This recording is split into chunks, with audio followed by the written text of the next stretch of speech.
তালাক প্রাপ্ত হওয়ার পরেও কি একজন স্ত্রী স্বামীর কাছ থেকে ভরণ পোষণ পাবে? এই প্রশ্নটি আমাদের কাছে অনেকেই করে থাকেন। তো তাদের জন্য আজকের এই প্রশ্নের উত্তর নিয়ে হাজির হয়েছে আমি অ্যাডভোকেট মোহাম্মদ শরীফুল ইসলাম, ঢাকা জজ কোর্ট। তালাক প্রাপ্ত হওয়ার পরেও স্ত্রী স্বামীর কাছ থেকে 3 মাসের ভরণ পোষণ পাবে। 3 মাসে ভরণ পোষণ দিতে হবে। এখন এই 3 মাসে ভরণ পোষণ কত টাকা?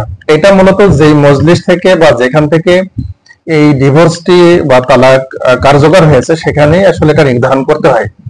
তো দেখতে হবে যে প্রচলিত ভাবে একজন মানুষের 1 মাসে কেমন খরচ হয়, সেই অনুসারেই আপনাকে এই টাকাটা নির্ধারণ করতে হবে এবং এটা অবশ্যই স্বামীর পক্ষ থেকে তারা দিতে বাধ্য থাকবে।